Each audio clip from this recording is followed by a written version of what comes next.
And I've got a concept that I came up with called the financial junk drawer. And so many of you right now, if you think, just imagine you walk into your kitchen, all of us have this junk drawer in our kitchen. And we really think that we need all those items in that drawer. I bet many of you, if you're thinking right now, you probably be like, you know what? I've got some batteries in there.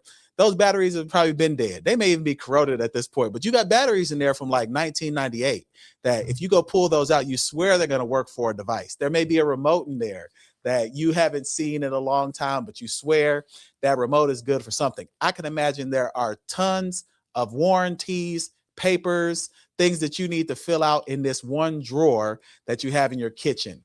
And surprisingly enough, myself included, not only do I have one of those drawers, but also have one of those that relates to my financial health as well. So I want y'all to have that visual, because that visual really will matter in where I'm going here next. Because on an annual basis, if you're at a job or just in your family as you're talking about planning, or maybe if you're a small organization or a larger organization, one thing that always comes up top of mind every year is your healthcare.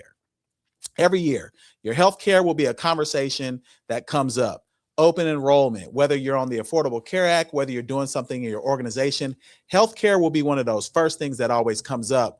But one of those last things that end up popping up is whether your retirement, your savings, and what you're doing as far as your finances are concerned.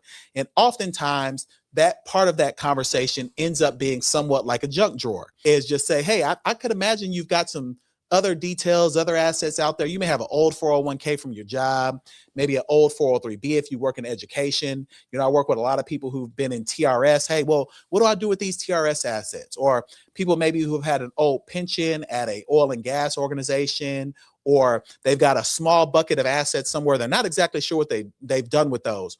Or they met a friend who was doing Primerica at one point, or they had a friend who was selling life insurance and they bought a policy and they had that information somewhere.